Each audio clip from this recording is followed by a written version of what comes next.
على سيدنا محمد وعلى آل سيدنا محمد كما صليت على إبراهيم وعلى آل إبراهيم في العالمين إنك حميد مجيد. أعوذ بالله من الشيطان الرجيم. بسم الله الرحمن الرحيم. وهو الذي أرسل الرياح بشرا بين يدي رحمته وأنزلنا من السماء ماء طهورا وأنزلنا من السماء ماء طهورا لنحيي به بلدة ميتا ونسقيه مما خلقنا أنعاما وأناسيا كثيرا ولقد صرفناه بينهم ليذكروا فأبى أكثر الناس إلا كفورا. قال المؤلف والمفسر رحمه الله تعالى: ولهذا قال تعالى: وأنزلنا من السماء ماء طهورا، أي آلة يتطهر بها كالسحور والوجور وما جرى مجراها. وهذا أصح ما يقال في ذلك. وأما أن من قال إنه فعول بمعنى فاعل أو إنه مبني للمبالغة والتعدي فعلى كل منهما إشكالات من حيث اللغة والحكم، ليس هذا موضع بسطها والله أعلم. اب مفسر رحمۃ اللہ علیہ فرماتے ہیں کہ اللہ تبارک و تعالیٰ کی قدرت تامہ، اللہ تبارک و تعالیٰ کی سلطنت عظیمہ کا بیان ہے کہ اللہ تبارک و تعالیٰ ہواؤں کو بھیجتے ہیں، اور ہواؤں کے کئی اقسام ہیں، کئی انواع ہیں۔ بعض ہوائیں اللہ تبارک و تعالیٰ نے بادلوں کو ابھارنے کے لیے رکھی ہیں، اور بعض ہوائیں جو ہیں وہ بادلوں کو اٹھاتی ہیں، بعض ہوائیں جو ہیں وہ بادلوں کو چلاتی ہیں، اور بعض ہوائیں جو ہیں وہ برسنے سے پہلے وہ مسلمانوں کو، ہر بندے کو خوشخبری پہنچاتی ہیں۔ بعض ہوائیں ایسی ہوتی ہیں جو زمین کو صاف کرتی ہیں، اور بعض ایسی ہوتی ہیں جن کے ذریعے اللہ تبارک و تعالیٰ بادلوں سے ان پانی کے قطرات کو گراتے اور پہنچاتے ہیں۔ اس لیے فرمایا: وَأَنزَلْنَا مِنَ السَّمَاءِ مَاءً طَهُورًا، اللہ نے فرمایا ہم نے اتارا آسمان سے پاکیزہ پانی۔ طہور علماء نے فرمایا طاہر وہ ہوتا ہے جو خود بھی پاک ہے اور دوسرے کو بھی پاک کرنے کی صلاحیت رکھتا ہے۔ تو یہ صفت اللہ نے پانی میں رکھی ہے کہ اللہ نے پاک پانی اتارا، وہ خود بھی پاک اور دوسری چیزوں کو بھی پاک۔ اس لیے فرماتے ہیں طہوراً کا معنی آلتاً یتطہر بہا، گویا وہ پاکیزگی حاصل کرنے کا ایک آلہ ہے، ایک ذریعہ ہے۔ جیسے طہور کے وزن پہ سحور آتا ہے، وجور آتا ہے۔ باقی بعض علماء نے فرمایا کہ طہور فعول ہے لیکن فاعل کے معنی یعنی طاہر کے معنی میں ہے، اور بعض علماء نے فرمایا کہ طہور جو ہے یہ صیغہ مبالغہ ہے لیکن اس میں اشکالات ہیں۔ وہی بات ہے کہ طہور ای آلۃ یتطہر بہا۔ وقال ابن ابي حاتم الذهبي باسناده الى حميد الطويل عن ثابت البناني قال دخلت مع بالعالية في يوم مثير وطرق البصرة قذرة فصلى فقلت له فقال: وأنزلنا من السماء ماء طهورا، قال طهره ماء السماء۔ اب مفسر رحمۃ اللہ علیہ فرماتی ہیں، ثابت البنانی سے روایت ہے، وہ فرماتی ہیں کہ میں ابل عالیہ کے ساتھ ایک ایسے دن کے جو بارش والا دن تھا، برسات تھی اور بصرے کی گلیوں میں گندگی ہوتی تھی، لیکن حضرت تشریف لے آئے فصلی، اور اسی حال میں آپ نے نماز پڑھی۔ تو میں نے پوچھا کہ حضرت یار یہ نہیں تھا کہ گندگی لگ گئی، لیکن بعض علماء پہلے احتیاط فرماتے تھے کہ اگر کہیں گندگی پڑی ہو نا اس سے گیس اٹھتے ہیں، ہوائیں اٹھتی ہیں، تو کہتے تھے کہ اس کے بخارات بھی اگر لگ جائیں تو بندہ پلید ہو جاتا ہے۔ بعد میں چونکہ یہ چیز ابتلاء عام تھا اس لیے فتویٰ ہو گیا کہ اس سے پلیدی نہیں ہوتی۔ تو انہوں نے جب نماز پڑھی تو میں نے کہا آپ نے کیسے نماز پڑھی، دوبارہ وضو نہیں کیا؟ اللہ کے بندے، اللہ نے پاک پانی اتارا تھا، دھو ڈالا انہوں نے گلیوں کو، اب کیا ضرورت ہے؟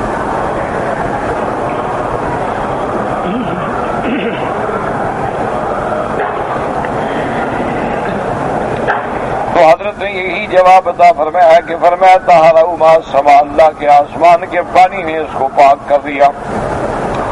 وقال ايضا حدثنا ابي قال حدثنا ابو سلمة قال حدثنا وهيب بن داود سعيد بن مسيب في هذه الآية قال انزله الله طهورا لا ينجسه شيء۔ انہوں نے کہا کہ اللہ نے جب فرمایا کہ ہم نے پاک پانی اتارا ہے، جب پاک ہے تو اس کو کوئی چیز پلید نہیں کر سکتی۔ لیکن یاد رکھیں کہ ایک ہوتا ہے ماء الجاری، یعنی کیا مانا، جیسے نہر ہے، دریا ہے، پانی بہ رہا ہے، اس کو تو کوئی چیز پلید نہیں کرتی، یہ اتفاق ہے۔ اور ایک پانی ہوتا ہے جہاں کھڑا ہو جائے، اس میں اختلاف ہے۔ بعض علماء تو فرماتے ہیں کہ الماء طہور لا ينجسه شيء، کہ پانی چونکہ اللہ نے اتارا ہی پاک ہے تو پاک چیز کو کوئی چیز پلید نہیں کر سکتی۔ لیکن امام ابو حنیفہ رحمۃ اللہ علیہ فرماتے ہیں کہ نہیں، اگر ماء کثیر ہے، پانی بہت ہے، تو وہ تو کسی گندگی کے پڑنے سے پلید نہیں ہوگا، لیکن اگر پانی تھوڑا سا ہے اور اس میں گندگی ڈال دو نعوذ باللہ تو وہ تو پلید ہو جائے گا۔ اب ایک گلاس پانی ہے اس میں نعوذ باللہ چند قطرے پیشاب کے ڈال دیں تو کیا پھر بھی وہ پاک رہے گا؟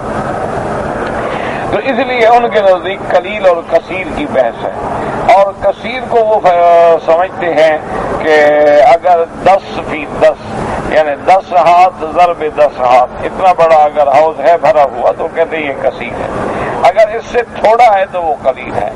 اسی طرح اگر کوئی جھیل ہے، کوئی حوض ہے، ایک طرف سے ہم پانی کو ہلائیں اور دوسری طرف نہ ہلے تو یہ کثیر ہے، اگر دوسری طرف اس سے ہل جاتی ہے تو یہ قلیل ہے۔ تو دوسرا یہ ہے کہ علماء نے فرمایا کہ یہ دیکھو کہ پانی اگر کھڑا ہوا ہے تو کیا کسی چیز کے پڑنے سے پانی کا ذائقہ، طعم، لون، رائحہ بدل گیا ہے یا نہیں بدلا ہے؟ تو اگر تو وہ بدل گیا ہے تو پھر قلیل ہے، اور اگر نہیں بدلا ہے تو پھر وہ پاک ہے۔ اس لیے ہم سلامت اللہ علیہ فرماتے ہیں نبی سے قال کہ یا رسول اللہ صلی اللہ علیہ وسلم کی یا اتوضا من بئر بضاعة وهي بئر يلقى فيه النتن ولحوم الكلاب فقال ان الماء طهور لا ينجس شيء ورواه الشافعي واحمد وصححه ابو داود والترمذي وحسنه والنسائی۔ اس حدیث مبارک میں آتا ہے کہ صحابہ نے سوال کیا یا رسول اللہ تو من بئر بضاعة، بئر بضاعة کے پانی سے ہم وضو کر لیں، حالانکہ اس میں یا رسول اللہ لوگ آتے ہیں نعوذ باللہ مردار جانور بھی ڈال دیتے ہیں، اور اس کے اندر جو ہے جو گوشت ہوتا ہے مردار کا بچا ہوا وہ بھی پھینک دیتے ہیں، اب فرمایا پانی پاک ہے، اس کو کوئی چیز پلید نہیں کر سکتا۔ تو بعض علماء فرماتے ہیں کہ وہ کنواں جو تھا وہ جاری تھا، یعنی ہر وقت پانی اس کا چل رہا تھا، تو جاری پانی کو تو واقعتاً کوئی چیز پلید نہیں کر سکتی۔ وروى ابن ابي حاتم باسناده قال حدثنا ابي قال حدثنا ابو الاشعث قال حدثنا معتمر سمعت ابي يحدث سيار خادم يزيد قال كنا عند عبد الملك بن مروان فذكروا الماء وقال خالد بن يزيد منه من السماء ومن ما يسقيه الغيم من البحر فيذبه الرعد والبرق، فأما ما كان من البحر فلا يكون منه نبات، فأما النبات مما كان من السماء۔ اب مفسر رحمۃ اللہ علیہ فرماتے ہیں کہ سیار خالد بن یزید سے روایت کرتے ہیں، وہ کہتے ہیں کہ ہم عبد الملک ابن مروان کے پاس بیٹھے تھے تو پانی کے بارے میں ذکر ہوا، تو خالد بن یزید نے فرمایا کہ پانی کی قسمیں ہیں، ایک پانی وہ ہے جو اللہ آسمانوں سے برساتے ہیں، اور ایک پانی وہ ہے جو بادلوں سے آتا ہے، دریاؤں سے آتا ہے، پھر اس کو بجلی اور بادلوں کی گرج چمک کے ساتھ اتارا جاتا ہے۔ تو فرمایا کہ جو پانی سمندروں سے آتا ہے اس سے تو کوئی نبات پیدا ہی نہیں ہوتی، کیونکہ وہ تو نمکینی پانی ہوتا ہے نا، مالے ہوتا ہے، ہاں البتہ نبات جو ہیں وہ سارے اس آسمانی پانوں سے پیدا ہوتی ہیں، یعنی سبزیاں اور کھیتیاں. اسی لیے آپ دیکھیں نا کہ میٹھے پانی سے کاشت کی جاتی ہے. اگر پانی کھارا ہو یا پانی کلر والا ہو، شور والا ہو، تو پھر آبادی نہیں ہوتی ہے اس میں. اور آسمان کا پانی کبھی بارش کے ذریعے کبھی برف کے ذریعے پہاڑوں پہ جم جاتا ہے، پھر اس برف کے ذریعے ندی نالے بہتے ہیں جب گرمی پڑتی ہے، اور کچھ پانی جو ہے وہ دریا اور پہاڑ کی رگوں میں چلا جاتا ہے اور زمین میں داخل ہو جاتا ہے. اس کو کہیں اللہ پاک خود چشمے کی شکل میں نکالتے اور کہیں ہم کنویں کھود کے نکالتے.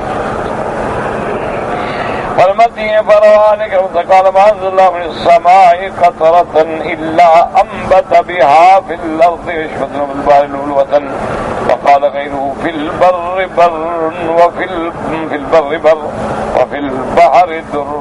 اب جناب فرماتے ہیں کہ حضرت اکرمہ نے فرمایا کہ اللہ جو آسمان سے پانی اتارتے ہیں اس کے ایک ایک قطرے سے اللہ جو ہے نا نباتات پیدا کرتے ہیں. یعنی کہیں بوٹیاں پیدا ہوتی ہیں، کہیں خود رو ہوتی ہیں، خود پیدا ہو جاتی ہیں. اور اگر وہ پانی دریاؤں میں جاتا ہے تو پھر اس سے موتی بنتے ہیں کہ وہاں صدف اس کو اپنے منہ میں رکھ لیتی ہے، پھر موتی پیدا ہوتا ہے. اس لیے محاورات میں کہا جاتا ہے کہ اگر خشکی پہ پانی آئے تو وہ نیکی اللہ کی رحمت ہے، اور دریاؤں میں آئے تو پھر وہ موتی بن جاتا ہے. وقولہ تبارک و تعالی، اللہ فرماتے ہیں ہم نے پانی کیوں اتارا؟ لنحیی بہ بلدۃ میتا ای ارضا قطارا زرعا الغیث فہی حامدۃ لا نبات فیہا ولا شیء فلما جاء الحیاء اشد واقتصر بہا انواع الازاہیر والالوان. اللہ پاک فرماتی ہے کہ ہم مردہ زمین کو پھر اس پانی سے زندگی دیتے ہیں. کیا مانا؟ یعنی ارضاً قد طال انتظارها للغیث، ایسی زمین کے جو بڑی لمبی مدت تک بارش کی انتظار کرتی رہتی ہے. وَهِيَ حَامِدَةٌ، پھر وہ بجھ کے رہ جاتی ہے. لا نبات فیہا، اس میں کوئی سبزہ نہیں ہوتا، کوئی شے نہیں اگتی. اللہ اس کی زندگی کا سبب جب پانی کو اتارتے ہیں تو وہ زندہ ہو جاتی ہے، اور پھر وہ گویا کہ لباس پہن لیتی ہے سبزے کا. اس میں اللہ تبارک و تعالی انواع ازاہیر، مختلف قسم کے پھول پیدا کرتے ہیں اور مختلف رنگوں کی چیزیں پیدا کرتے ہیں. تو زمینیں جو ہیں وہ بھی بغیر پانی کے مردہ ہو جاتی ہیں. تو ہر چیز کی زندگی جو ہے وہ پانی کے ساتھ. وَجَعَلْنَا مِنَ الْمَاءِ كُلَّ شَيْءٍ حَيٍّ، اللہ نے فرمایا ہر چیز کو ہم نے پانی کے ساتھ زندگی بخشی ہے. نباتات ہیں، جمادات ہیں، زمینیں ہیں. جب پانی نہ ہو تو سب چیزیں مردہ ہو جاتی ہیں. جب پانی آ جاتا ہے تو ان میں زندگی کی لہر آ جاتی ہے. پھر اس سے بوٹیاں نکلتی ہیں، اس سے پھول نکلتے ہیں، اس سے درخت اگتے ہیں. لوگ کاشت کرتے ہیں تو پھر اللہ تبارک و تعالیٰ ان کو ارزاق کا سبب بناتے ہیں. فَإِذَا أَنزَلْنَا عَلَيْهَا الْمَاءَ اهْتَزَّتْ وَرَبَتْ، کہ جب پانی آتا ہے نا تو پھر اس کے اندر وہ پانی جمع ہوتا ہے تو پھر اٹھتی ہے زمین، جیسے پھول جاتی ہے. وَنُسْقِيَهُ مِمَّا خَلَقْنَا أَنْعَامًا وَأَنَاسِيَّ كَثِيرًا. اللہ فرماتے ہیں جیسے ہم پانی کے ساتھ مردہ زمینوں کو زندہ کرتے ہیں، اسی طرح پانی کے ساتھ ہم نے جو جانور پیدا کیے، انسان پیدا کیے، ان کو بھی ہم پانی پلاتے ہیں کہ ان کی زندگی کا مدار بھی تو پانی پر ہے. وَلِيَشْرَبَ مِنْهُ الْحَيْوَانُ، تاکہ حیوانات پانی پیتے. من انعام، جانور. وَأَنَاسِي، انسان. محتاجین الیہ غایت الحاجت، کہ وہ محتاج ہوتے ہیں لشربہم وزروہم وثمارہم، کہ پانی کے ذریعے ان کی پینے کے بھی محتاج، اپنی زراعت میں بھی محتاج، اپنے باغوں کے لیے بھی محتاج. پانی نہ ہو تو کیا ثمر آئیں گے؟ کما قال تبارک و تعالی وَهُوَ الَّذِي يُنَزِّلُ الْغَيْثَ مِن بَعْدِ مَا قَنَطُوا. اللہ تبارک و تعالیٰ کی ذات ہے، پانی اتارتی ہے جب لوگ نا امید ہو جاتے ہیں کہ مدتیں ہو گئیں، بارشیں نہیں آئیں، اب امیدیں ٹوٹ گئیں، پھر اللہ کی رحمت آ جاتی ہے. اللہ تبارک و تعالیٰ اپنی رحمت سے بارشیں اتار دیتے ہیں. قال تعالی فانظر الى إلى آثار رحمة الله كيف يحيي الأرض بعد موتها. اللہ کی رحمت کا نظارہ دیکھنا ہو تو پھر زمین پہ نظر ڈالو کہ اللہ نے کیسے اس مردہ زمینوں کو پھر زندگی بخشی ہے. کہ آپ دیکھیں نا ان علاقوں میں جائیں جیسے تھل کے علاقے ہیں، تھل کے علاقے ہیں، روہی کے علاقے ہیں، صحرا کے علاقے ہیں جہاں گزارا ہی پانی پہ. بارش آئے گی تو انہیں زندگی آ جاتی ہے اور خوشیاں مناتے ہیں، لوگ باہر نکل آتے ہیں اور ہر جگہ پھر سبزہ ہوتا ہے، پھر جانور چرتے ہیں. اور پانی نہ ہو تو پھر موت ہے، وہ کہاں سے پانی لائیں بیچارے. اس لیے اللہ فرماتے ہیں کہ آثار رحمت کو دیکھنا ہو تو پھر زمینوں پہ نظر ڈالو کہ ہم نے کیسے ان کو مردہ ہونے کے بعد زندگی بخشی ہے. اب فرماتے ہیں وَلَقَدْ صَرَّفْنَاهُ بَيْنَهُمْ وَلَقَدْ صَرَّفْنَاهُ بَيْنَهُمْ لِيَذَّكَّرُوا فَأَبَى أَكْثَرُ النَّاسِ إِلَّا كُفُورًا. اے امطرنا ہادی نزدون ہادی. اللہ فرماتی ہیں کہ پھر ہم اس کو پھیرتے ہیں. کیا مانا؟ کہ کبھی یہاں بارش ہے، کبھی وہاں بارش، کبھی مکہ میں بارش ہے، کبھی مدینہ میں بارش، کہیں شہر کے باہر بارش ہے اندر نہیں ہے، کبھی شہر کے اندر ہے باہر نہیں. یہ ہماری قدرت کا نظام ہے. ہم دکھاتے ہیں کہ جہاں جہاں ضرورت ہوتی ہے پھر ہم بھیجتے ہیں. ایم ترنا ہادی لذدون ہادی وسکن السحاب یمر علی الارض یتدعا ویتجاوز الارض اخرى.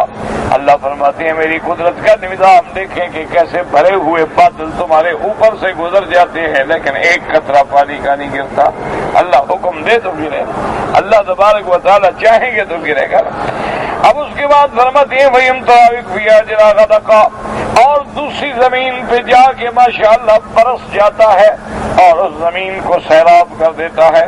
وَالَّذِي وَرَادَ مِنْ ذِلْفِيهَا قَطْرَةً مِنْ مَاءٍ، اس کے بعد بادل آتے ہیں تو اس سے پھر ایک قطرہ بھی پانی کا نہیں اترتا.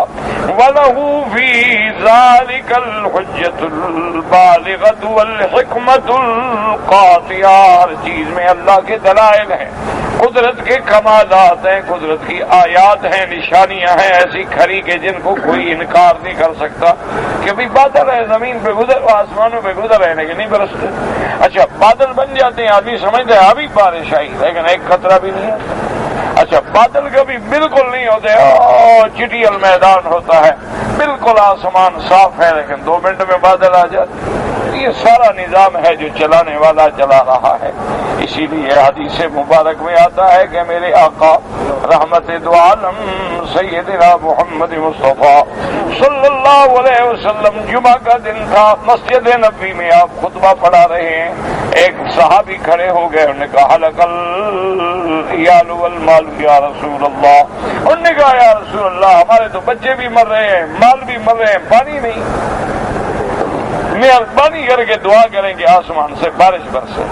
اس لیے امام ابو حنیفہ رحمۃ اللہ علیہ کے نزدیک وہ کہتے ہیں کہ افضل یہ ہے کہ اسی طرح دعا کی جائے. اور نماز پڑھنا بھی ثابت ہے استسقاء. تو بہرحال حضور پاک نے دعا کی تو صحابہ کہتے ہیں کہ ہم نے جب آسمان کی طرف دیکھا تو ایک بادل کی ٹکڑی بھی نہیں تھی. لیکن اللہ کی شان ہے کہ حضور کی دعا کو ایسا اللہ نے قبول فرمایا کہ ابھی حضور خطبہ پڑھ رہے تھے اور بادل گھر کے آ گئے اور مدینے پہ بارش برسنی شروع ہو. صحابہ کہتے ہیں کہ جب ہم جمعہ کی نماز پڑھ کے نکلے تو گھٹنے گھٹنے تک پانی تھا، سارے گلیاں پانی سے بھر چکی تھی.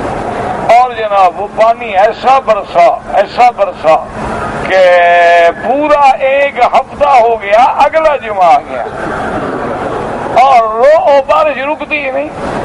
اگلا جمعہ جب آیا تو حضور صلی اللہ علیہ وسلم جب تشریف لائے تو صحابی کھڑے، انہوں نے کہا یا رسول اللہ حلق المال والعیال یا رسول اللہ، اب تو بارش اتنی ہو گئی، پانی اتنی ہو گئی، باہر نکل نہیں سکتے، جانور کہاں چریں، جا نہیں سکتے، وہ مر رہے ہیں.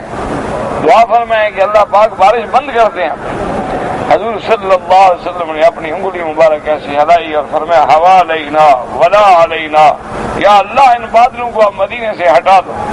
اب ان بادلوں کی مدینے والوں کو ضرورت نہیں ہے، اب باہر جا کے برسیں۔ صحابہ فرماتے ہیں جیسے جیسے حضور کی انگلی پھرتی گئی اسی طرح بادل کٹتے گئے۔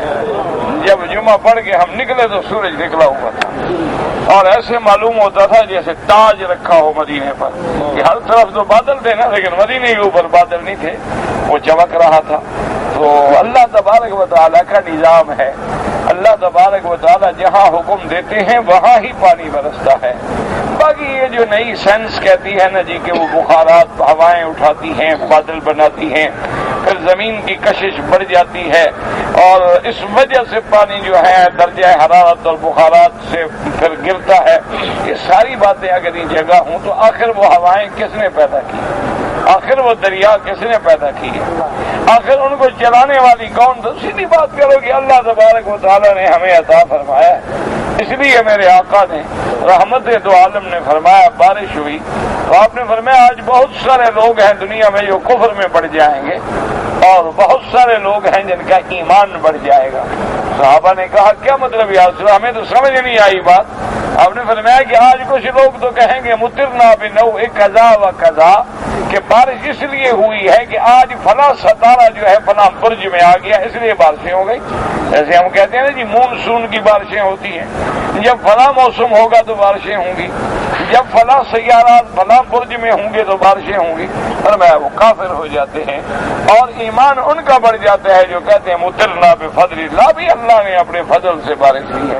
چلو ان ستاروں کو بنانے والا کون ہے، ان کو ابراج میں بھیجنے والا کون ہے، تو اصل کو بھول جاؤ اور نقل میں کھڑے ہو جاؤ۔ تو اس سے بڑی جہالت کیا ہوتی ہے؟ اب دیکھیں نا جو لوگ مثلا قبروں پہ جاتے ہیں، سجدے کرتے ہیں، منتیں مانتے ہیں، چلو بھئی یہ اولیاء اللہ ہیں، بڑے شان والے ہیں، لیکن ان کو کس نے پیدا کیا ہے؟ چلو یہ کہ اس شان اولیاء اللہ کس کے دوست ہیں؟ تو دوستوں سے مانگ رہے ہو، اللہ کو چھوڑ دیا ہے۔ یہ کون سا عقل ہے، کون سی یعنی منطق ہے کہ آدمی اللہ کو تو چھوڑ جائے گا جس کی دوستی میں ان کو یہ مقام ملا ہے، جس کے ولی بنے تو یہ مقام ملا ہے نا، اولیاء اللہ بن گئے، اللہ کے دوست بن گئے، تو اب اللہ کو تو چھوڑ دو اور دوستوں کو کہو کہ جناب تم ہماری مشکل حل کرو۔ تو ان دوستوں کو تو شرف ہی اللہ کی عبادت سے ملا ہے، اللہ کے ذکر سے ملا ہے، اللہ کی یاد سے ملا ہے، اللہ کے مانگنے سے ملا ہے۔ اس لیے یہ بڑی جہالت ہوتی ہے کہ آدمی کبھی کہتا ہے بارشیں اس لیے ہو رہی ہیں، کبھی کہتا ہے درجہ حرارت، بھائی ساری چیزوں کے خالق مالک اللہ ہے۔ سیدھی بات کرو کہ اللہ چاہے دیتے ہیں، اللہ چاہے نہیں دیتے ہیں۔ اس لیے مفسر رحمۃ اللہ علیہ فرماتی ہیں وَلَقَدْ صَرَّفْنَاهُ بَيْنَهُمْ لِيَذَّكَّرُوا قال ابن عباس مسعود رضی اللہ تعالی عنہ لَيْسَ عَامٌ بِأَكْثَرَ مَطَرًا مِنْ عَامٍ وَلَكِنَّ اللَّهَ يَسُوقُ كَيْفَ يَشَاءُ۔ حضرت عبداللہ ابن عباس اور حضرت عبداللہ ابن مسعود فرماتے ہیں کہ یہ ہماری غلطی ہوتی ہے، ہم کہتے ہیں کہ یار اس سال بارشیں بڑی کم ہوئی ہیں۔ وہ انہوں نے فرمایا بارشیں تو ہر سال ہوتی ہیں، لیکن کبھی ادھر ہوتی ہیں کبھی کسی دوسرے ملک میں ہوتی ہیں۔ بارشیں تو ہر سال اللہ برساتے ہیں، لیکن جہاں حکم دیتے ہیں وہاں برستی۔ اس کے بعد جناب فرماتے ہیں ثم قرأ هذه الآية وَلَقَدْ صَرَّفْنَاهُ بَيْنَهُمْ لِيَذَّكَّرُوا فَأَبَى أَكْثَرُ النَّاسِ إِلَّا كُفُورًا فَأَبَى أَكْثَرُ النَّاسِ يَذَّكَّرُوا بِهَا إِلَّا الْبَيْتَ أَنَّهُ قَادِرٌ عَلَى الْأَمْوَاتِ وَالْعِظَامِ الرُّفَاتِ۔ اللہ نے فرمایا کہ جب ہم بارشیں بھیجتے ہیں اور مردہ زمینوں کو زندہ کرتے ہیں تو تم نصیحت پکڑو، عبرت حاصل کرو کہ جو خدا مردہ زمین کو زندہ کرنے پہ قادر ہے وہ مردہ بندوں کو بھی زندہ کرنے پہ قادر ہے۔ جیسے اس زمین سے درخت اگانے پہ قادر ہے اسی طرح قبروں سے مردوں کو بھی نکالنے پہ قادر ہے۔ تو تم نصیحت پکڑا کرو، عبرت پکڑا کرو، موعظت حاصل کیا کرو کہ میرا اللہ اس بات پہ قادر ہے تو اس بات پہ بھی قادر ہے کہ جو مردے ہیں ان کو دوبارہ زندہ کر دیں، جو ہڈیاں گل گئی ان کو دوبارہ زندہ کر دیں۔ من الذين ما اصابه ذلك بذنب اصابه فيقلع اما هو فيه۔ اور بعض علماء نے فرمایا لیذکروا کا کیا معنی؟ تاکہ یاد کرو کہ ہم پر جو بارشیں بند ہیں ہمارے گناہوں کی وجہ سے ہیں۔ ہاں نصیحت پکڑو کہ بارش کیوں نہیں آتی، اللہ نے پانی بند کیوں کیا ہے؟ معلوم ہوا کہ ہمارے گناہ بڑھ گئے، ان گناہوں کو چھوڑ دو، توبہ کرو، استغفار کرو، خیرات کرو، صدقات کرو، اللہ کی رحمت جو ہے فوراً آ جاتی۔ اسی طرح سابقہ کتابوں میں آتا ہے کہ سیدنا سلیمان علیہ السلام اللہ کے پیغمبر بھی ہیں، بادشاہ بھی ہیں، ان کے دور میں بھی بارش نہ ہوئی تو انہوں نے فرمایا کہ ہم باہر چلیں گے دعا کے لیے، استسقاء کے لیے، تو ساری مخلوق نکل آئی۔ آپ جب جا رہے تھے تو راستے سے فرمایا کہ چلو واپس چلو، تو ساتھیوں نے پوچھا حضرت ہم تو استسقاء کے لیے آئے تھے، تو آپ نے فرمایا بس بارش آ رہی ہے۔ تو انہوں نے پوچھا کہ کیسے؟ ہم نے فرمایا کہ میں نے دیکھا ہے کہ ایک چیونٹیاں جو ہے نا، یہ چیونٹی چھوٹی چھوٹی چیونٹیاں، یہ اپنے بلوں میں بیچاری الٹی ہو کے پڑی ہیں اور اللہ کے آگے رو رہی ہیں کہ اللہ لا تعذبنا بذنوب عبادک، گناہ تیرے بندے کرتے ہیں، ہمیں تو برباد نہ کرنا، گناہ تو تیرے بندے کر رہے ہیں، چوریاں وہ کر رہے ہیں، ڈاکے وہ مار رہے ہیں، زنا وہ کر رہے ہیں، ہم نے کیا گناہ کیا ہے کہ جب زمین آگ کی طرح تپ جائے گی تو چیونٹیاں کہاں جائیں گی بیچاری؟ جب زمینیں مردہ ہو جائیں، جب زمینیں گرم ہو جائیں اور پانی نہ پڑے تو کیسے بلوں کے اندر زندگی گزارے؟ انہوں نے کہا تو اللہ ان پہ رحم کریں گے تو ہم پہ بھی پانی آ جائے۔ اسی طرح حدیث مبارک میں آتا ہے ترزقون بضعفائکم، کہ تم کو اللہ جو رزق دیتے ہیں تمہارے کمزوروں کی وجہ سے۔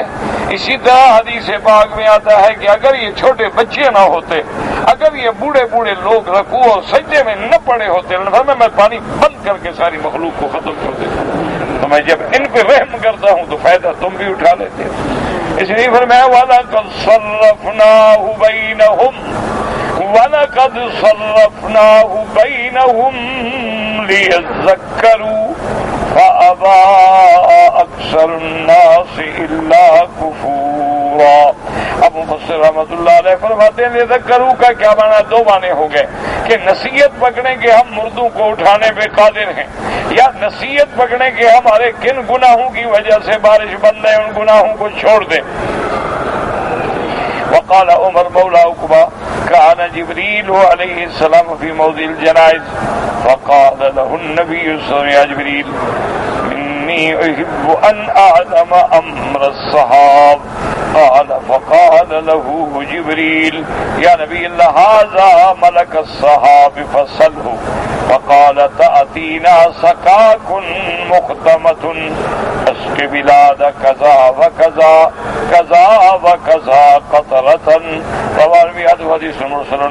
اس روایت میں آتا ہے حضرت قال عمر مولا عقبہ تھا، یہ اور عمر امیر المومنین نہیں، یہ عقبہ کے مولا ہے۔ وہ کہتے ہیں کہ موضع الجنائز، جنازے کی جگہ میں حضور صلی اللہ علیہ وسلم بھی تھے اور جبریل بھی آئے، تو حضور پاک نے جبریل علیہ السلام سے پوچھا کہ میں چاہتا ہوں کہ مجھے بتائیں یہ بادلوں کا نظام کیسے چلتا ہے؟ تو جبریل علیہ السلام نے کہا اچھا یا رسول ابھی آتے ہیں ملک صاحب، یہ بادلوں کا فرشتہ ہے جس کے ذمہ بادلوں کا ڈیوٹی ہے، ان سے پوچھیں۔ حضور پاک نے پوچھا، انہوں نے کہا کہ ہمارے پاس تأتینا سکاک مختمۃ، ہمارے پاس سک آتے ہیں، پروانے آتے ہیں جن پہ اللہ کے حکم ہوتے ہیں، موریں لگی ہوتی ہیں، ان میں حکم ہوتا ہے کہ فلاں جگہ اتنا برساؤ، فلاں جگہ اتنا برساؤ، فلاں جگہ اتنا برساؤ، تو ہم تو اللہ کے اس حکم میں چلتے ہیں، اللہ کے فرمان پہ چلتے ہیں جہاں کا حکم۔ وَقَوْلُ تَعَالَى أَكْثَرُ النَّاسِ إِلَّا كُفُورًا، نہ مانا لوگوں نے مگر کیوں؟ وجہ کیا ہے؟ نافرمانی اور ناشکری۔ قال اکرم یعنی الذین یقولون مطرنا بنحو کذا وکذا، یہ وہ لوگ ہیں جو کہتے ہیں کہ ہم یہ بارش اس لیے آتی ہے کہ آج فلاں برج، فلاں سیارہ فلاں برج میں ہے۔ وهذا الذي قالوا اکرم كما صاحب الحديث المخرج في صحيح مسلم عن رسول الله صلى الله عليه وسلم قال لأصحابه يوما على إثر سماء أصابتهم من الليل۔ صحیح حدیث مبارک ہے جس کو امام مسلم رحمت اللہ علیہ نے اپنی صحیح کے اندر نقل فرمایا ہے۔ حضور پاک نے اپنے صحابہ سے فرمایا، یہ اس دن کی بات ہے کہ رات کو بارش ہو چکی تھی اور صبح کو حضور پاک نے فرمایا تدرون ماذا قال ربکم، صحابہ کو حضور نے فرمایا تدرون ماذا قال ربکم، کیا تم جانتے ہو کہ تمہارے رب نے کیا فرمایا ہے؟ قالوا اللہ ورسولہ اعلم اللہ کے رسول جانتے ہیں؟ قال اصبح من عبادی مؤمن بی وکافر، اللہ نے فرمایا کہ آج صبح کتنے لوگ ہیں جو میرے منہ پر ایمان لائے اور کتنے ہیں جنہوں نے کفر کیا ہے۔ اما من قال مطرنا بفضل اللہ ورحمتہ فذاک مؤمن بی کافر بالکواکب، جن لوگوں نے کہا کہ الحمدللہ اللہ کی رحمت سے، اللہ کے فضل سے ہم پہ بارش ہوئی ہے، وہ مجھ پر ایمان لانے والے ہیں، ستاروں کا انکار کرنے والے ہیں۔ وَأَمَّا مَنْ قَالَ مُطِرْنَا بِنَوْءِ كَذَا وَكَذَا، اور جو یہ سمجھتے ہیں کہ فلاں ستارہ فلاں برج میں ہے اس لیے بارش ہوئی ہے، فَذَاكَ كَافِرٌ بِي، اس نے مجھ سے کفر کیا اور ستاروں پہ ایمان لایا۔ تو اللہ تبارک و تعالیٰ کی حکمتیں ہیں، اللہ تبارک و تعالیٰ کی شان ہے، جس طرح چاہیں بڑھا دیں، جہاں چاہیں عطا فرمائیں، جہاں چاہیں عطا نہ فرمائیں۔ نؤمن باللہ بقضائہ وقدرہ واللہ اعلم۔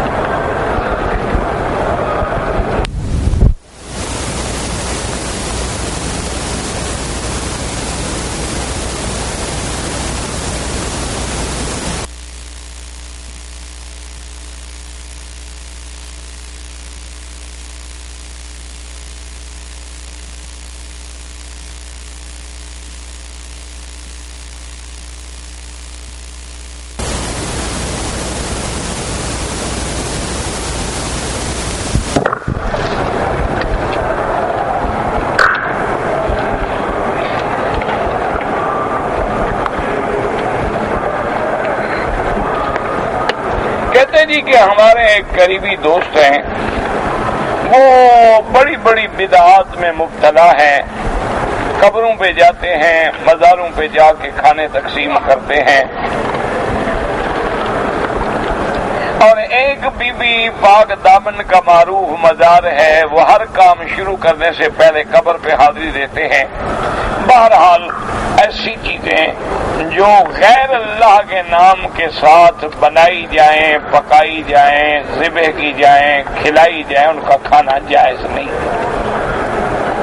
یہ ضروری نہیں ہوتا کہ وہ جانور ذبح ہو، یعنی ہر وہ چیز ہے، جانور ہے، گوشت ہے، میٹھا ہے، کچھ ہے، جب اس کی نسبت لے غیر اللہ ہو گئی تو اس کا کھانا حرام ہو، ایک ہمیشہ یاد ہو۔ اچھا، اب لوگوں کو جو مشکل ہے نا وہ یہ پڑی ہوئی ہے، وہ کہتے ہیں کہ جی ہم غیر اللہ کے نام پہ تو نہیں کرتے نا، ہم تو اللہ کے نام پہ خیرات کرتے ہیں۔ اگر اللہ کے نام پہ خیرات ہے تو خاص طور پہ مزار پہ جا کے کرنے کی کیا پابندی ہے؟ بھئی ثواب تو اللہ نے دینا ہے، اپنے گھر میں کر دو، یا اللہ اس کا ثواب ہمارے فلاں بزرگ کو عطا فرما۔ لیکن بطور خاص اس نسبت سے، اب دیکھیں نا جی، جیسے کہ حج میں اگر آپ نے حج تمتع کیا ہے یا حج قران کیا ہے تو آپ کو ایک بکری دینی، اور وہ بکری کہاں دیں گے؟ ہدیم بالغ الکعبۃ۔ دوسری جگہ قرآن کہتے ہیں فَلْيَبْلُغَ الْهَدْيُ مَحِلَّهُ، کہ اس جانور کو اپنے اس مقام پہ پہنچاؤ جو مقام اللہ نے معین کیا ہے۔ تو اب اگر کوئی آدمی حج کی بکری حد حرم کے علاوہ باہر دے دے، 100 بکری بھی دے دے تو ادا نہیں ہوگی، حالانکہ اس نے تو بکری ذبح کی ہے، لیکن بکری اللہ کے حکم سے آنی تھی حرم میں، اس نے حرم میں نہیں پہنچائی۔ تو کسی خاص مقام پہ پہنچا کے جانور کا ذبح کرنا یہ حکم خداوندی ہے۔ تو جب اس کے بجائے ہم قبروں پہ پہنچاتے ہیں تو گویا ہم نے اس میں شرک کیا کہ اللہ کا حکم جیسے اپنی ذات کے لیے تھا، ہم نے وہی چیز جو ہے غیر اللہ کے لیے ثابت کر دی۔ باقی یہ تو بہانے ہوتے ہیں کہ جی ہم اللہ کا نام لیتے ہیں، اللہ کے لیے خیرات کرتے ہیں، نظر اللہ کے لیے ہوتی ہے لیکن نیاز حسین کے لیے ہوتی ہے۔ اب ان کو ہمیں سمجھائیں بھی نظر اور نیاز میں کیا فرق ہے، کہ نظر تو اللہ کے لیے ہے، نیاز حسین کے لیے۔ تو یہ اسی کا نام تو شرک ہے نا، کہ اللہ کے لیے خالص نہ رہی، کسی دوسرے کو تم نے شریک کر دیا۔ اسی لیے وہ چیزیں جو ہیں اللہ پاک نے فرمایا کہ اتنی وما اہل بہ لغیر اللہ ہے، جو اللہ کے سوا کسی نبی کے نام پہ، ولی کے نام پہ، پیر کے نام پہ، بزرگ کے نام پہ، کسی کے نام پہ بھی ذبح کیا جائے، اللہ نے فرمایا وہ حرام ہے۔ حرمت علیکم المیتۃ، مردہ بھی حرام، جانور مر گیا حرام ہے، والدم، اور دم مسفوح بھی حرام ہے، لحم الخنزیر، خنزیر بھی حرام ہے، وما اہل بہ لغیر اللہ۔ اب دیکھو اللہ نے کہاں اس کا ذکر کیا خنزیر کے بعد۔ تم نے خیرات کرنی ہے کوئی منع نہیں، آپ خیرات کریں، بالکل کریں، اور دعا کریں کہ اللہ اس کا ثواب ہمارے فلاں بزرگ کو عطا فرما، فلاں اللہ کے ولی کو عطا فرما، فلاں ہمارے رشتہ دار فوت ہو گئے ان کو عطا فرما، بالکل کریں، روز کریں، سارا سال کریں، اور جتنے زیادہ سے زیادہ اللہ توفیق دے کریں۔ آپ ان بزرگوں کے لیے مسجد بنا دیں، یا اللہ اس کا ثواب جو ہے اس بزرگ کو ہوتا رہے، مدرسہ بنا دیں، جن علاقوں میں پانی نہیں ہے وہاں کنویں لگوا دیں، نل لگوا دیں، پانی کے انتظام کر دیں، کیونکہ سب سے بہتر صدقہ جو ہے وہ پانی ہے۔ حضور نے فرمایا کہ پانی کا پلانا افضل صدقہ ہے، کیونکہ پانی حیات کا ذریعہ ہے، وجعلنا من الماء كل شيء حي۔ لیکن جب یہ خاص نسبت ہو جاتی ہے نا جی، اب آپ لاکھ زور لگا لیں، 11ویں شریف کس کی ہے؟ پیران پیر، وہ اللہ کی تو ہے ہی نہیں، تو غیر کا نام تو آ گیا۔ باقی اب لاکھ بہانے بناؤ، لاکھ اس کو، اچھا جی یہ کونڈے ہیں کس کے؟ جی امام جعفر کے ہیں۔ یہ کیا ہے جی؟ انہوں نے کہا جی یہ تو محرم میں سبیل حسین ہے، اللہ کی تو نہیں ہے نا، تو یہ کوئی طریقہ تو نہیں ہے، سارا سال سبیل لگاؤ۔ کس نے منع کیا ہے کہ نہ لگاؤ؟ سارا سال لوگوں کو پانی پلاؤ۔ یہ کیا طریقہ ہے کہ حضرت حسین پیاسے شہید ہوں اسی دن تم شربتیں پلاؤ لوگوں کو، اور کہو ہمیں حضرت حسین سے محبت بھی ہے؟ اللہ کے بندے، پھر تم بھی روزہ رکھو، بھوکے رہو، پیاسے رکھو، حضرت حسین کی پیاس کو یاد کرو، ان کی تکلیف کو یاد کرو، ان کے نقش قدم پہ چلو کہ ہم مر جائیں گے، شہید ہو جائیں گے، لیکن باطل کے آگے نہیں جھکیں گے۔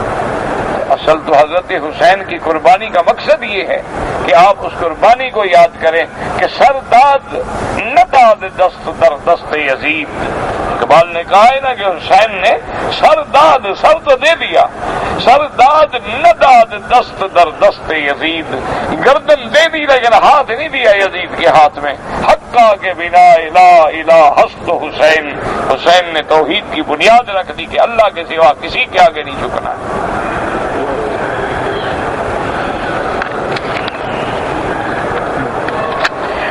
کھانا پینا ان سے تعلقات رکھنا وہ تو رکھو، وہ کیوں منع ہے؟ تعلقات رکھو گے تو کبھی دین کی بات بھی کرو گے، جب آنا جانا ہی بند ہو جائے گا تو کسی کو دین کیا سمجھاؤ گے؟ گناہ سے نفرت کرو، گناہ گار سے تو نفرت نہ کرو نا۔ گناہ غلط ہے، عمل غلط ہے، یہ باقی بندے کو آؤ ملو اٹھو بیٹھو، یا ان کی گھر میں دعوت ہو یا ان کی شادی ہے، خوشی ہے، اس میں کیوں نہ جاؤ؟ بالکل جاؤ، شرکت کرو۔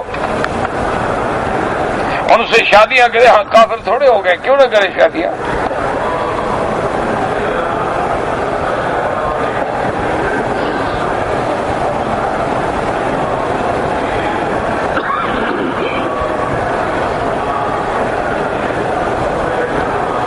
کہتے جی کہ ہم 3 بھائی اور ایک ہماری بہن ہے، ہمارے والدین زندہ ہیں،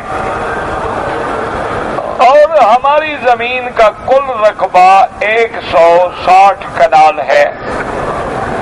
اب ہمارے والدین جو ہیں وہ زندگی میں جائیداد تقسیم کرنا چاہتے ہیں، لیکن اس 160 کنال زمین میں 40 کنال جو ہے وہ میں نے اپنی محنت سے، میں نے اپنے پیسے سے خریدی ہے، لیکن میں نے کرائی والد کے نام تھی۔ تو بات آپ والد کو بتا دیں کہ یہ میرے پیسے سے لی گئی ہے، میرے پیسوں میں تو میرے بھائی شریک نہیں ہے نا۔ تو اگر آپ نے والد کو نام کر کے مالک بنا دیا تھا تو اب والد مالک ہے، اب سب پہ تقسیم ہوگی۔ بات کو سمجھیں کہ زمین تو تمہارے پیسے سے خریدی گئی، لیکن تم نے اس وقت تو ابا مالک ہے، ابا مالک ہے، اب جب دینے کا وقت آ گیا اب تمہیں کمائی یاد آ گئی ہے، پھر تو والد مالک ہے، والد تقسیم کرے گا، سب کو برابر ملے گی۔ اگر تم نے احتیاطاً کہ تم دوسرے ملک میں رہتے تھے یا مثلا ملازم تھے سرکار کے، تمہارے نام زمین ہو نہیں سکتی تھی، تم نے وہ زمین والد کے نام کرا دی کہ احتیاط میں والد کے نام رہے، تو آپ والد کو کہیں کہ میری زمین الگ کر دے، اپنی زمین تقسیم کریں ساری اولاد پہ۔ تو یہ تو تم جانو، تمہارا والد جانے، تم جانو، تمہارا ایمان جانے کہ جب تم نے والد کے نام کرائی تو کیا نیت تھی تمہاری۔ اگر تم نے والد کو مالک بنا دیا تھا تو اب وہ والد کی ہے۔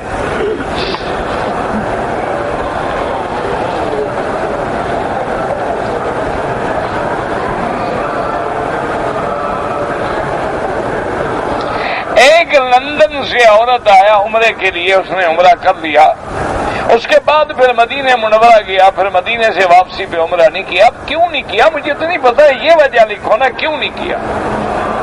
اگر کوئی عذر تھا، کوئی مجبوری تھی، کوئی کام تھا، عمرے کی نیت نہیں تھی تو کوئی دم نہیں پڑے گا۔ اگر مدینہ منورہ سے مکہ عمرے کی نیت سے آ رہی تھی اور پھر عمرہ نہیں کیا تو دم ہے۔ یہ تو آگے وجہ لکھو نا، عمرہ نہیں کیا، اب کیوں نہیں کیا بھائی، وجہ تو لکھو نا، وجہ لکھو گے تو بات سمجھ آئے گی نا۔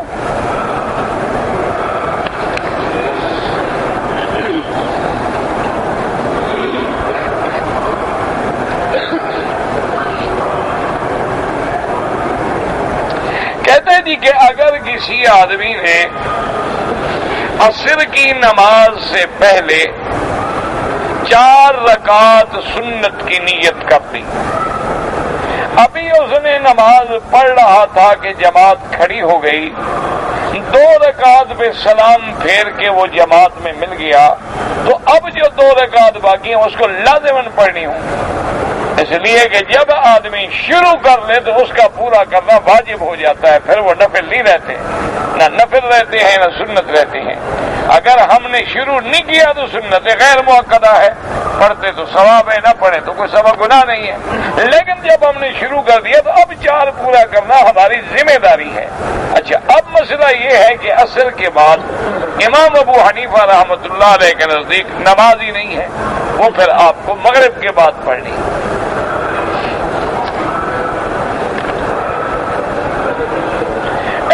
کہتا ہے جی کہ بچے کا ہم نے عقیقہ کرنا ہے تو کیا وہ ہم بیل خرید کر کے بھی کر سکتے ہیں؟ بیل کیا 200 اونٹ کر دو، کیا منع ہے؟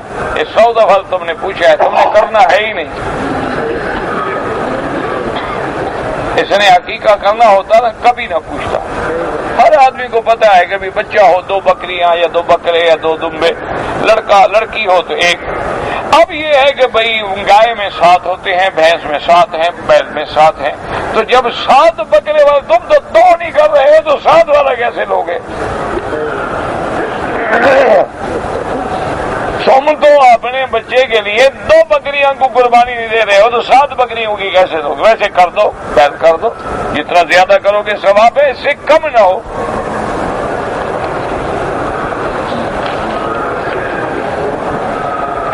سمندر کے پانی سے وضو ہو سکتا ہے؟ ہاں ہو سکتا ہے، پانی ہے، کوئی منع نہیں، لیکن بعض صحابہ احتیاط فرماتے تھے، وہ کہتے تھے کہ اگر دوسرا پانی ہو تو ہم نہیں کریں گے، اس لیے کہ حضور نے فرمایا کہ تحت البحر نار، اس کے نیچے جہنم ہے، تو ہم کیوں جہنم کے پانی سے وضو کریں؟ تو ورنہ تو پانی ہے، کوئی پانی ہے، وضو کریں، غسل کریں، کچھ کریں۔ اچھا، بعض اوقات اللہ کی قدرت ہے کہ بعض بیماریوں میں اللہ نے اس پانی میں شفا بھی رکھی ہے۔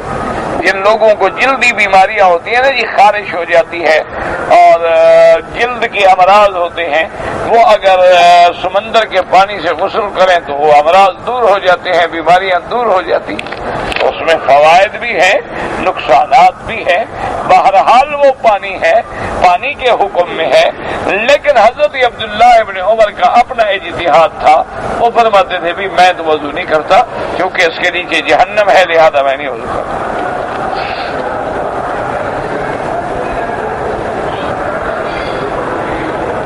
کہتے جی کہ اگر کسی آدمی نے اپنی بیوی سے کہا کہ میں تمہیں اور تمہارے سارے خاندان کو طلاق دیتا ہوں، خاندان کو تو نہیں ہوگی، بیوی کو ہو گئی،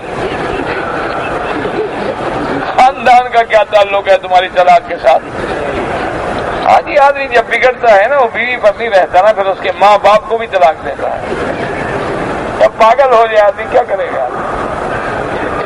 انا للہ و انا الیہ راجعون۔ بہرحال جناب بیوی چھٹی، خاندان کو تو خیر اس کو کچھ نہیں ہوگا، لیکن تمہاری بیوی فارغ ہو گئی۔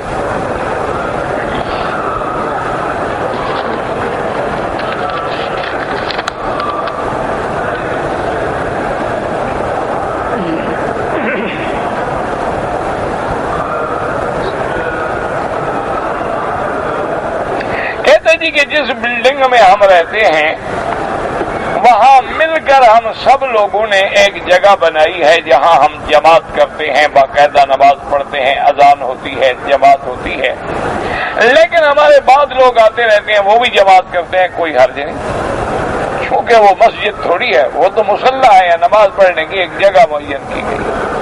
وہ مسئلہ جو ہے نا صلاۃ ثانی، جماعت ثانیہ کا، وہ احناف کے نزدیک مسئلہ ہے کہ اگر محلے کی مسجد ہے باقاعدہ، اس میں اذان ہے، امام ہے، اقامت ہے، تو اب دوسری جماعتیں نہ کرو، کیونکہ سارے محلے والے عادی ہو جائیں گے، پھر جب آئیں گے کر لیں گے، تو پھر مسجد تو برباد ہو جائے گی۔ مسجد کو آباد کرو، ہر آدمی پہلی جماعت میں حاضر ہو، ہر آدمی اس جماعت کے وقت میں۔ یہ جو تم نے بلڈنگ میں مسجد، یہ مسجد نہیں ہوتی، اس کو کہتے ہیں مصلی، یعنی نماز پڑھنے کی جگہ۔ نماز پڑھنے کی ہم نے ایک جگہ معین کر دی، جیسے ایئرپورٹ پہ ہوتی ہے، کبھی ادھر بنا دیتے ہیں، کبھی ادھر بنا دیتے ہیں، کبھی ادھر بنا دیتے ہیں، تو یہ تو ایک جگہ ہوتی ہے کہ چلو بھی جماعت ہو جائے۔ اگر کسی کے لیے ہم نے عمرہ یا طواف کیا تو اس کا طریقہ یہی ہے کہ آپ عمرہ اپنے لیے کرو، طواف بھی اپنے لیے کرو، جب کر لو تو بعد میں اللہ سے دعا مانگو کہ یا اللہ اگر تیری دربار میں قبول ہے تو اس کا ثواب جو ہے فلاں کو عطا فرما۔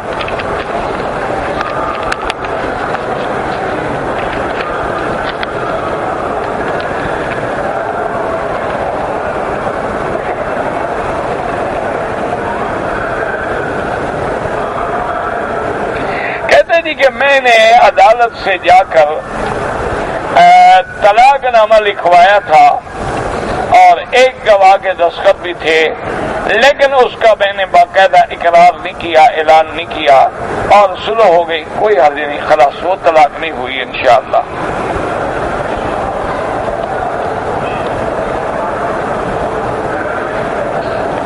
کہتے جی کہ میری پہلی بیوی نے دوسری بیوی کو ایک جوڑا کپڑوں کا دیا ہے، لیکن اس پہ خون کے کچھ داغ تھے، تو بہرحال کیا یہ جادو ہوگا؟ اللہ کو پتا، اگر میں اتنا بڑا پیر ہوتا تو اپنے جادو نہ نکال لیتا۔ اور پہلی بیوی جو دے رہی ہے خوشی سے تھوڑے دے گی، یا تو گندا ہو گیا ہوگا، دفعہ کرو اس کو دے دو، خوش کرو، ورنہ پہلی بیوی کہاں دیتی ہے دوسری بیوی کو؟ وہ بہت اللہ والیاں ہوتی ہیں جو یہ سمجھتی ہیں کہ جب اسلام نے حق دیا ہے، شریعت نے حق دیا ہے، تو بگڑنے کی کیا بات ہے؟ ہمارا بھی حق ہے، اس کا بھی حق ہے، ایک دوسرے سے اگر ہم محبت سے گزاریں گے تو الحمدللہ گھر آباد رہے گا۔ اگر ہم لڑائی جھگڑا کریں گے تو شوہر بھی عذاب میں رہے گا، ہم بھی عذاب میں رہیں گے، تو لہذا کیوں نہ ہم اتفاق سے زندگی گزاریں۔ چلو برداشت نہ بھی ہو تو بندہ کہتے ہیں ہمیں علیحدہ علیحدہ رکھ دو، اس بیوی کو الگ رکھو، مجھے الگ رکھو، تاکہ نہ لڑائی ہو، نہ ملے، نہ جھگڑا ہو، نہ پریشانی ہو۔ لیکن حقوق جو ہے خامند کے وہ دونوں اپنے اپنے وقت کے مطابق ادا کریں، اور خامند بھی دونوں بیویوں کے درمیان میں عدل و انصاف کرے۔ اگر عدل نہیں کرے گا تو قیامت والے دن ایسے اٹھایا جائے گا کہ ایک حصہ اس کا فالج زدہ ہوگا، یعنی ایک حصہ بیکار ہوگا، تاکہ محشر والے دیکھ لیں کہ یہ بندے نے اپنی بیوی سے عدل نہیں کیا، اپنے بیویوں سے انصاف نہیں کیا۔ تو بہرحال مجھے نہیں پتا جی خون کے داغ لگے تھے وہ جادو تھا یا ویسے لگے تھے، اللہ عالم، وہ خدا جانتا ہے۔ بہرحال ہمیں تو ان باتوں کا پتہ لگتا نہیں اور نہ جانتے ہیں۔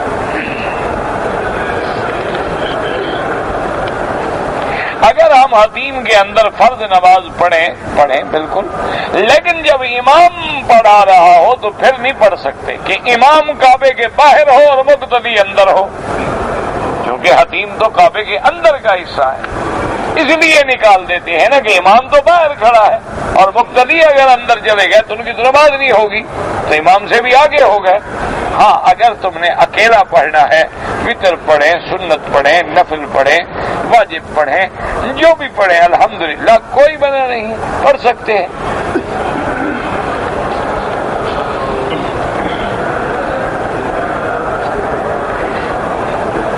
کہتے جی کہ دیوال، اگر بھائی دیوال ہو گیا، مانا یہ ہے کہ آج کل جیسے 12 بج کے تقریباً 28 پہ ظہر کی اذان ہوتی ہے، تو اس کا معنی یہ ہوتا ہے کہ تقریباً 12 سوا 12 کے بعد یعنی سورج ڈھل جاتا ہے۔ اپنا سایہ دیکھ لیا کرو نا، اگر مستوی ہے تو نہیں ڈھلا ہے، اگر زائل ہو گیا ڈھل گیا، ایک وعدے بعد پھر نماز پڑھنا جائز ہے، کوئی منع نہیں۔ عین استوا پہ ہو تو منع ہے کہ جب سورج عین سر پہ کھڑا ہو، اسی طرح عصر کے بعد، اسی طرح فجر کے بعد، لیکن وہ بھی امام ابو حنیفہ رحمۃ اللہ علیہ کے نزدیک کی اوقات مکروہ ہے۔ باقی ائمہ کرام فرماتے ہیں کہ حرم میں اجازت ہے کہ جب کوئی طواف کرے تو نماز پڑھ لے، لیکن وہ بھی یہ کہتے ہیں کہ وہ نماز جو حاجت ہے، کیا معنی طواف کیا تو اب 2 رکعت پڑھنی ہے، یہ وہ بھی نہیں کہتے کہ ویسے پڑھتے رہو، وہ بھی کہتے ہیں کہ اگر ضرورت پیش آ گئی کہ طواف کر لیا ہے اب 2 رکعت پڑھنی ہے تو پڑھ لو، وہ کہتے ہیں کہ حرم میں اجازت ہے۔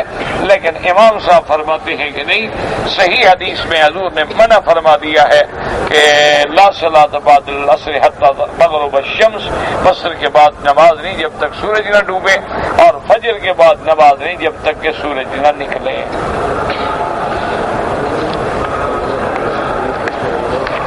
کہتے جی کہ اکثر علماء دین کے احکام چھپاتے ہیں، اللہ ہدایت دے، اور جو وہ چھپاتے ہیں تم بتا دیا کرو۔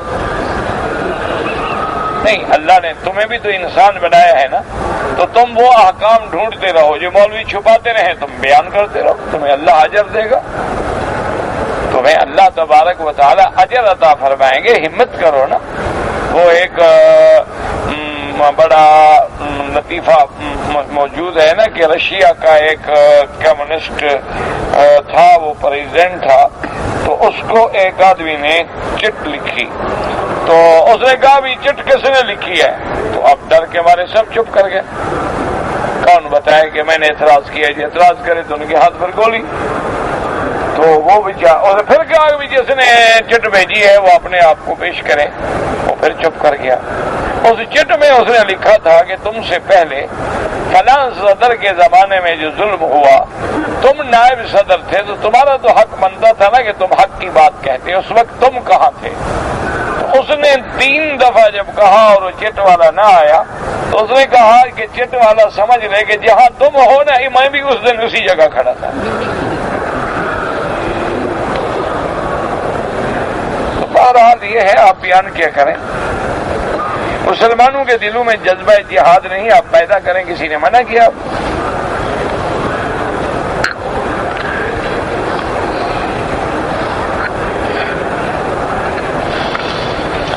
میں ڈرائیور ہوں، ہم لوگ دبئی سے آتے ہیں اور وایا جو ہے طائف آتے ہیں، تو آپ کا میقات طائف ہے، اگر آپ نے عمرہ کرنا ہو تو احرام طائف سے باندھا کرو، پھر جدے سے نہ باندھا کرو، نہ کرنا ہو تو تمہاری ڈیوٹی ہے، کام کر رہے ہو، تمہارے لیے کوئی گناہ نہیں، کوئی جرمانہ نہیں۔ اچھا، ویسے طائف سے گزر گئے، جدہ چلے گئے، پھر اللہ نے موقع دیا جدے سے احرام باندھ کے عمرہ کر لیا، وہ بھی جائز ہے، لیکن وہ میقات کا عمرہ تو نہیں بنے گا نا، جدہ میقات نہیں ہے۔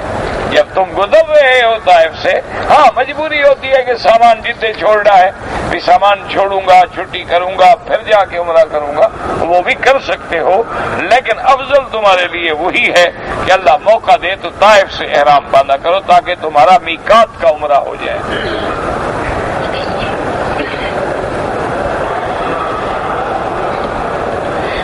کہتے ہیں ہمارے یہاں 11ویں ہوتی ہے، لوگ مولوی کے گھر میں پہنچاتے ہیں، اور کہاں پہنچائیں؟ 11ویں سکھائی جو مولوی نے ہے تو پہلے اسی کو دینا ہوگا نا،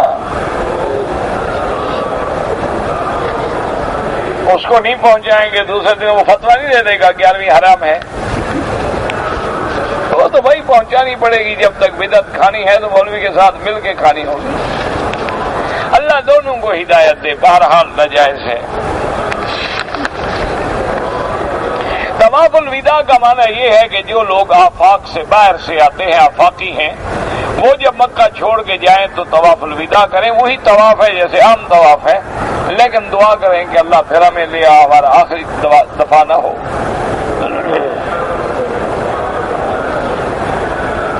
اگر کسی آدمی کا مثلاً احتلام ہو گیا ہے تو اب جب غسل کرے، پہلے وضو کرے گا پھر غسل کرے گا۔ جب وضو ہی نہیں کیا، استنجا نہیں کیا تو غسل کیا ہوگا؟ کہتے ہیں جی کہ دعا کریں کہ خدا کرے میرا رشتہ ہو جائے، اللہ آسان کرے، اللہ ہر مسلمان کے لڑکے لڑکیوں کے رشتے آسان فرما دے اور سب کی مشکلات حل فرما دے۔ اللہم صلی علی سیدنا محمد وعلی آل سیدنا محمد وبارک وسلم۔ اللہم انت ربی لا الہ الا انت الاحد الصمد الفرد الذی لم یلد ولم یولد ولم یکن له کفوا احد۔ اللہم انت ربی لا الہ الا انت الحنان المنان بدیع السماوات والارض یا ذا الجلال والاکرام۔ اللہم انت اللہ لا الہ الا انت الغنی ونحن الفقراء۔ اللہم انت اللہ لا الہ الا انت الغنی ونحن الفقراء۔ اللہم انت اللہ لا الہ الا انت الغنی ونحن الفقراء۔ اللہم انزل علینا الغیث ولا تجعلنا من القانطین۔ اللہم انزل علینا الغیث ولا تجعلنا من القانطین۔ اللہم اسقی عبادک وبلادک وبہائمک وانشر رحمتک یا ارحم الراحمین۔ اللہم سقیا رحمت لا سقیا عذاب۔ اللہم سقیا رحمت لا سقیا عذاب۔ اللہم فرج ہم المہمومین، نفس کرب المکروبین، واقض الدین عن المدینین، واشفنا واشف مرضانا ومرضى المسلمین۔ اللہم لا تجعلنا بزغة للمازحین، لا تجعلنا عقدة للآکلین، لا تجعلنا فتنة للقوم الظالمین۔ اصلحنا واصلح بنا واصلح اولادنا واولاد المسلمین۔ اللہم اجعلنا واجعلهم من عبادك الصالحین برحمتك یا ارحم الراحمین۔ سبحان ربک رب العزة عما یصفون وسلام علی المرسلین والحمد للہ رب العالمین۔ اللہم صل علی سیدنا محمد وعلی آل سیدنا محمد کما صلیت علی ابراہیم وعلی آل ابراہیم فی العالمین انک حمید مجید۔